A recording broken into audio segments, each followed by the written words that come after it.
এই মুহূর্তে যদি কেউ এসে প্রশ্ন করে যে তোমার আমার সম্পর্ক কি, তাহলে কি উত্তর দিবা? বারে, এই পৃথিবীতে একটা পুরুষ আর একটা নারীর সবচেয়ে বড় যে সম্পর্ক থাকে সে সম্পর্ক, অর্থাৎ স্বামী স্ত্রী। কিন্তু সেই সম্পর্ক যে তোমার আমার মধ্যে এখন হয় নাই পূর্ণিমা। হয় নাই মানে? ও, তুমি আমাদের বিয়ে শাদীর কথা বলছো, তাই না? দেখো মধু, বিয়ে শাদী একটা সামাজিক আনুষ্ঠানিকতা মাত্র। আসল সম্পর্ক মনের। মনের সম্পর্ক ঠিক না থাকলে ওসব আনুষ্ঠানিকতার কোনো মূল্যই থাকে না।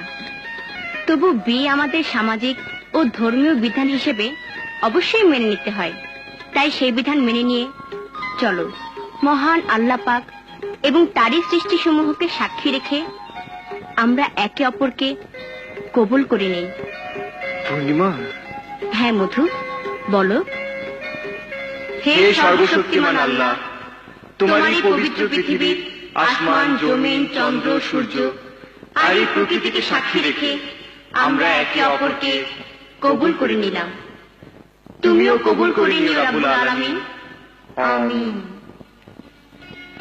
আজ থেকে আমাদের দুজনের মাঝখানে আর কোনো বাধা রইল না মধু। আমরা দুজনেই পবিত্র বন্ধনে আবদ্ধ হলাম।